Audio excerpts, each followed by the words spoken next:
Les deux voyageurs furent conduits jusqu'à un campement militaire qui se trouvait à proximité. Un soldat poussa l'alchimiste et son compagnon à l'intérieur d'une tente, bien différente de celle qui se trouvait dans l'oasis. Il y avait là un chef de guerre entouré de son état-major. « Ce sont les espions », dit l'un des hommes. « Nous ne sommes que des voyageurs », répondit l'alchimiste. « On vous a vu dans le camp ennemi il y a 3 jours. Et vous avez parlé à l'un des guerriers. »« Je suis un homme qui marche dans le désert et qui connaît les étoiles, » dit l'alchimiste. « Je n'ai aucune information sur les troupes ou les mouvements des tribus. Je guidais seulement mon ami jusqu'ici. »« Qui est ton ami ?» demanda le chef. « Un alchimiste, » dit l'alchimiste. « Il connaît les pouvoirs de la nature et souhaite montrer au commandant ses extraordinaires capacités. » Le jeune homme écoutait en silence. Il avait peur. « Que fait un étranger en terre étrangère ?» demanda l'un des hommes. « J'ai apporté de l'argent pour l'offrir à votre clan. » Intervint alors l'alchimiste, avant que le jeune homme puisse prononcer un seul mot. Et s'emparant de sa bourse, il donna les pièces d'or au chef. Celui-ci les prit sans rien dire. Il y avait là de quoi acheter un grand nombre d'armes. « Qu'est-ce qu'un alchimiste ?» demanda finalement l'arabe. « Un homme qui connaît la nature et le monde. S'il le voulait, il détruirait ce campement en utilisant la seule force du vent. » Les hommes rirent. Ils avaient l'habitude des violences de la guerre et savaient que le vent ne peut pas asséner un coup mortel. Pourtant, chacun sentit son cœur se serrer dans sa poitrine. C'étaient des hommes du désert. Ils avaient peur des sorciers. « J'aimerais voir une chose pareille, » dit le chef. « Il ne faut 3 jours, » répondit l'alchimiste. « Il va se transformer en vent simplement pour montrer la force de son pouvoir. S'il ne réussit pas, nous vous offrons humblement nos vies pour l'honneur de votre clan. »« Tu ne peux m'offrir ce qui m'appartient déjà, » déclare le chef avec arrogance. Mais il concéda au voyageur le délai de 3 jours. Le jeune homme, terrifié, était incapable de faire un mouvement. L'alchimiste dut le tenir par le bras pour l'aider à sortir de la tente. « Ne leur montre pas que tu as peur, » lui dit-il. « Ce sont des hommes braves et ils méprisent les lâches. » Le jeune homme avait perdu la parole. Il ne retrouva la voix qu'au bout d'un certain temps, alors qu'il marchait au milieu du campement. Il était inutile de les tenir enfermés. Les Arabes leur avaient simplement retiré leurs chevaux. Ainsi, une fois de plus, le monde révéla six innombrables langages. Le désert, jusque-là un espace libre et sans limite, était maintenant une muraille infranchissable. « Vous leur a donné tout mon trésor, » dit le jeune homme, « tout ce que j'avais pu gagner pendant toute ma vie. » « Et à quoi te servirait-il si tu devais mourir ? Ton argent t'a sauvé pour 3 jours. Ce n'est pas si souvent que l'argent sert à retarder la mort. » Mais le jeune homme était trop effrayé pour pouvoir entendre des paroles de sagesse. Il ne savait pas comment se transformer en vent. Il n'était pas un alchimiste. L'alchimiste demanda du thé à un guerrier. Il en versa un peu sur les poignets du jeune homme. Une onde de sérénité se répandit en lui, cependant que l'alchimiste prononçait quelques mots qu'il ne réussit pas à comprendre. « Ne t'abandonne pas au désespoir, » dit l'alchimiste, d'une voix étrangement douce. « Cela t'empêche de pouvoir converser avec ton cœur. » « Mais je ne sais pas me transformer en vent. Celui qui vit sa légende personnelle sait tout ce qu'il a besoin de savoir. Il n'y a qu'une chose qui puisse rendre un rêve impossible. C'est la peur d'échouer. »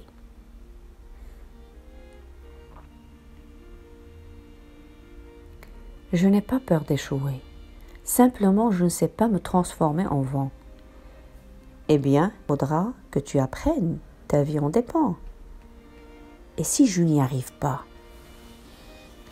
Tu mourras d'avoir vécu ta légende personnelle. Cela vaut bien mieux que de mourir comme des millions de gens qui n'auront jamais rien su de l'existence d'une légende personnelle. Mais ne t'inquiète pas. En général, la mort fait que l'on devient plus attentif à la vie. Le premier jour s'écoula. Il y eut une grande bataille dans les environs et de nombreux blessés furent amenés au campement. Rien ne change avec la mort, pensait le jeune homme. Les guerriers qui mouraient étaient remplacés par d'autres et la vie continuait. Tu aurais pu mourir plus tard, mon ami, dit un combattant, à la dépouille d'un de ses camarades de combat. Tu aurais pu mourir une fois la paix revenue, mais tu serais mort de toute façon en fin de compte. Vers le soir, le jeune homme alla trouver l'alchimiste qui emmenait le faucon avec lui dans le désert.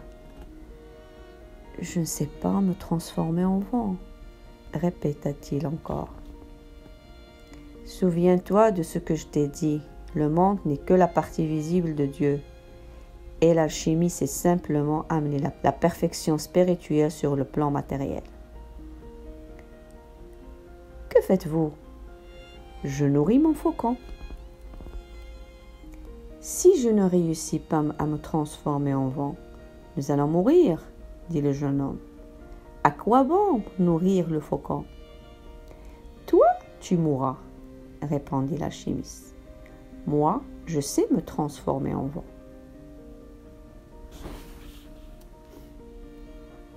Le deuxième jour, le jeune homme grimpa au sommet d'un rocher qui se trouvait près du camp.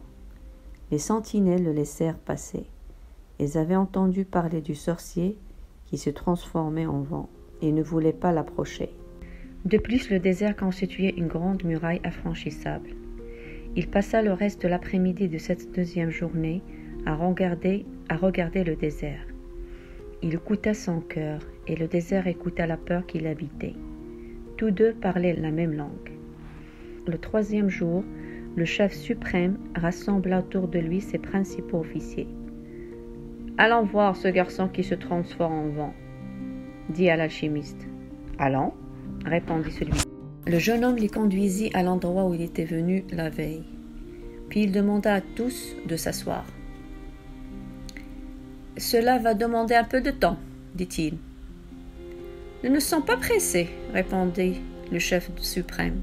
« Nous sommes des hommes du désert. » Le jeune homme se mit à regarder l'horizon en face de lui. Il y avait des montagnes au loin, des dunes, des rochers, des plantes rampantes qui s'obstinaient à vivre là où la survivance était improbable. Là était le désert, qu'il avait parcouru des mois et des mois durant, et dont il ne connaissait pendant qu'une toute petite partie. Dans cette petite partie, il avait rencontré des Anglais, des caravanes, des luttes de clans et une oasis de 50 000 palmiers dattiers et 300 puits. « Que me veux-tu aujourd'hui » demanda le désert. « Nous ne sommes-nous pas assez contemplés hier ? Tu gardes quelque part celle que j'aime. Alors quand je regarde tes étendues de sable, c'est elle que je contemple aussi. Je veux retourner vers elle et j'ai besoin de ton aide pour me transformer en vent. » « Qu'est-ce que l'amour » demanda le désert. « L'amour, c'est quand le faucon vole au-dessus de tes sables. Car pour lui, tu es une campagne verdoyante. Il n'est jamais revenu sans sa proie. Il connaît tes rochers, tes dunes, tes montagnes, et tu es généreux avec lui. Le bec du faucon m'arrache des morceaux, dit le désert. Cette proie, je la nourris pendant des années. Je l'abreuve du peu d'eau que j'ai, lui montre où elle peut trouver à manger, et un beau jour, voici que le faucon descend du ciel, juste comme j'allais sentir la caresse du gibier sur mes sables. Et le faucon emporte ce que j'avais fait grandir. Mais c'était précisément à cette fin que tu avais nourri et fait grandir le gibier, répondit le jeune homme, pour alimenter le faucon. Et le faucon alimentera l'homme. et l'homme alimentera un jour tes sables, d'où naîtra à nouveau le gibier. Ainsi va le monde. C'est cela l'amour? C'est cela, oui. C'est ce qui fait que la proie se transforme en faucon, le faucon en homme, et l'homme à nouveau en désert. C'est cela qui fait que le plan se transforme en or, et que l'or retourne se cacher sous la terre. Je ne comprends pas tes paroles, dit le désert. Alors, comprends du moins que, quelque part au milieu de tes sables, une femme m'attend, et pour répondre à son attente, je dois me transformer en vent. Le désert resta quelques instants silencieux. Je te donne mes sables pour que le vent puisse souffler, mais à moi seul, je ne puis rien. Demande son aide au vent. Une petite brise se mit à souffler. Les chefs de guerre observaient de loin le jeune homme qui parlait une langue inconnue d'eux. L'alchimiste souriait. Le vent arriva près du jeune homme et lui effleura le visage. Il avait entendu sa conversation avec le désert, car les vents savent toujours tout. Ils parcourent le monde sans avoir jamais de lieu de naissance ni de lieu où mourir. « Aide-moi, dit le jeune homme. Un jour, j'ai entendu en toi la voix de mon aimé. Qui t'a appris à parler le langage du désert et du vent? Mon cœur, répondit le jeune homme. Le vent avait plusieurs noms. On l'appelait ici le sirocco, parce que les Arabes croyaient qu'il venait des terres où l'eau abondait, peuplée d'hommes à la peau noire. Dans le pays lointain d'où venait le jeune homme, on le nommait le Levant, parce que les gens croyaient qu'il apportait le sable du désert et les cris de guerre des morses. Peut-être ailleurs, loin des campagnes, où paissaient les moutons, les hommes. Le vent avait plusieurs noms. On l'appelait ici le sirocco, parce que les Arabes croyaient qu'il venait des terres où l'eau abondait, peuplée d'hommes à la peau noire. Dans le pays lointain d'où venait le jeune homme, on le nommait le Levant, parce que les gens croyaient qu'il apportait le sable du désert et les cris de guerre des morses. Peut-être ailleurs, loin des campagnes, où paissaient les moutons, les hommes pensaient-ils que le vent naissait en Andalousie. Mais le vent ne venait de nulle part, n'allait nulle part, et c'est pourquoi il était plus fort que le désert. Un jour, on pourrait planter des arbres dans le désert et même y élever des moutons, mais on ne parviendrait jamais à dominer le vent. « Tu ne peux être le vent, dit-il au jeune homme.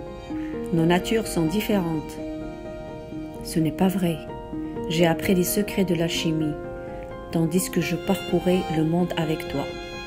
J'ai en moi les vents, les déserts, les océans, les étoiles et tout ce qui a été créé dans l'univers. Nous avons été faits par la même main et nous avons la même âme. Je veux être comme toi, pénétrer partout, traverser les mers, ôter le sable qui recouvre mon trésor, faire venir près de moi la voix de mon aimé. J'ai entendu ta conversation avec l'alchimiste l'autre jour. Il disait que chaque chose a sa légende personnelle. Les êtres humains ne peuvent se transformer en vent. Apprends-moi à être un vent pendant quelques instants, demanda le jeune homme, pour que nous puissions parler ensemble des possibilités illimitées des hommes et des vents. Le vent était curieux et c'était là quelque chose qu'il ne connaissait pas. Il aurait aimé s'entretenir de sujets, mais il ne savait pas comment transformer un homme en vent. Et pourtant, il savait tant de choses. Il construisait des déserts, faisait sombrer des navires, abattait des forêts entières et flânait dans des villes pleines de musique et de bruits étranges. Il croyait n'avoir point de limite, et voilà qu'était devant lui un jeune homme pour affirmer que le vent pouvait faire d'autres choses encore. « C'est ce qu'on appelle l'amour, » dit le jeune homme, voyant que le vent était sur le point d'accéder à sa demande. C'est quand on aime qu'on en arrive à être quelque chose de la création. Quand on aime, on n'a aucun besoin de comprendre ce qui se passe, car tout se passe alors à l'intérieur de nous, et les hommes peuvent se transformer en vent, à condition que les vents les aident bien sûr. Le vent était très orgueilleux, et ce que disait le jeune homme l'irrita. Il se mit à souffler plus fort, soulevant les sables du désert, mais dut finalement reconnaître que même après avoir parcouru le monde entier, il ne savait toujours pas transformer un homme en vent. Il ne connaissait pas l'amour. Au cours de mes promenades à travers le monde, j'ai remarqué que beaucoup de gens parlaient de l'amour en regardant vers le ciel, dit le vent, furieux de devoir admettre ses limites. Peut-être vaudrait-il mieux demander au ciel. Alors, aide-moi, demanda le jeune homme. Couvre ce lieu de poussière pour que je puisse regarder le soleil sans être aveuglé. Le vent se mit donc à souffler très fort et le ciel fut envahi par le sable. À la place du soleil, il n'y a plus qu'un disque doré. Dans le camp, il devenait difficile de distinguer quoi que ce fût. Les hommes du désert connaissaient bien ce vent qu'on en appelait le Simon et qui était pire qu'une tempête en mer, mais eux ne connaissaient pas la mer. Les chevaux hennissaient, les armes commencèrent à être recouvertes par le sable. Sur le rocher, l'un des officiers se tourna vers le chef suprême et dit « Il vaudrait peut-être mieux en rester là. » Ils avaient déjà du mal à apercevoir le jeune homme. Tous les visages étaient entièrement masqués par les voiles bleus et les regards n'exprimaient plus que la frayeur. « Finissons-en, insista un autre officier. « Je veux voir la grandeur d'Allah, dit le chef, avec du respect dans la voix. Je veux voir la transformation d'un homme en vent. » Mais il nota mentalement les noms de ces deux hommes qui avaient peur. Dès que le vent se calmerait, il les destituerait de leur commandement. Les hommes du désert n'ont pas à avoir peur. Le vent m'a dit que tu connaissais l'amour, dit le jeune homme au soleil. Si tu connais l'amour, tu connais aussi l'âme du monde qui est faite d'amour. D'où je suis, répondit le soleil. Je peux voir l'âme du monde. Elle est en communication avec mon âme. Et à nous deux, nous faisons ensemble croître les plantes et avancer les brebis qui recherchent l'ombre. D'où je suis, et je suis très loin du monde. J'ai appris à aimer. Je sais que si je m'approche un peu plus de la terre, tout ce qu'il porte périra et l'âme du monde cessera d'exister. Alors, nous nous regardons mutuellement et nous nous aimons. Je lui donne vie et chaleur, elle me donne une raison de vivre. « Tu connais l'amour » répéta le jeune homme, « et je connais l'âme du monde, car nous avons de longues conversations au cours de ce voyage sans fin dans l'univers. Elle me dit que son plus grave problème est que jusqu'ici seuls les minéraux et les végétaux ont compris que tout est une seule et unique chose. Et pour autant, il n'est pas nécessaire que le fer soit semblable au cuivre et le cuivre semblable à l'or. Chacun remplit sa fonction exacte dans cette chose unique. Et tout serait une symphonie de paix si la main qui a écrit tout cela s'était arrêtée au 5e jour. Mais il y a eu le 6e jour. Tu es savant parce que tu vois tout à distance, dit le jeune homme. Mais tu ne connais pas l'amour. S'il n'y avait pas eu de 6e jour, l'homme ne serait pas. Le cuivre serait toujours du cuivre et le plomb toujours du plomb. Chacun a sa légende personnelle, c'est vrai, mais un jour cette légende personnelle sera accomplie. Il faut donc se transformer en quelque chose de mieux, avoir une nouvelle légende personnelle, jusqu'à ce que l'âme du monde soit réellement une seule et unique chose. Le soleil resta songeur et se mit à briller plus fort. Le vent qui appréciait l'entretien souffla également plus fort pour que le soleil n'aveuglât pas le jeune homme. Pour cela, il y a l'alchimie, dit ce dernier, pour que chaque homme recherche son trésor et le trouve et veuille ensuite être meilleur qu'il n'a été dans sa vie antérieure. Le plomb remplira son rôle jusqu'à ce que le monde n'ait plus besoin de plomb. alors il devra se transformer en or. Les alchimistes parviennent à réaliser cette transformation. Ils nous montrent que lorsque nous cherchons à être meilleurs et que nous le sommes, tout devient meilleur aussi autour de nous.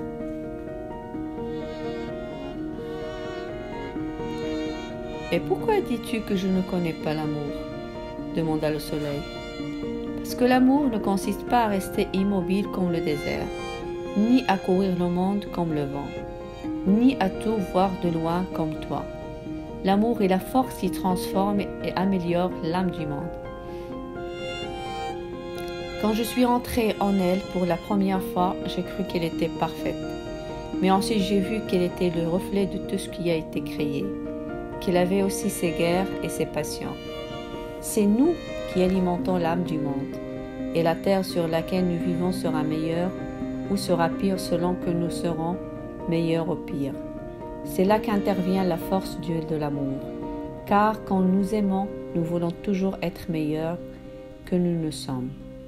« Qu'attends-tu de moi ?» demanda le soleil. « Que tu m'aides à me transformer en vent, » répondit le jeune homme. « La nature me connaît comme la plus savante de toutes les créatures, » dit le soleil, « mais je ne sais comment te transformer en vent. » « À qui dois-je m'adresser alors ?» Le soleil se tut un moment. Le vent écoutait et allait répondre dans le monde entier que sa science était limitée. Il ne pouvait cependant pas échapper à ce jeune homme qui parlait le langage du monde. « Voilà moi qui a tout écrit, » dit le soleil. Le vent poussa un cri de satisfaction et souffla avec plus de force que jamais. Les tentes dressées sur le sable furent bientôt arrachées, tandis que les animaux se libéraient de leurs attaches. Sur le rocher, les hommes s'agrippèrent les uns aux autres pour éviter d'être emportés. Alors le jeune homme se tourna vers la main qui avait tout écrit.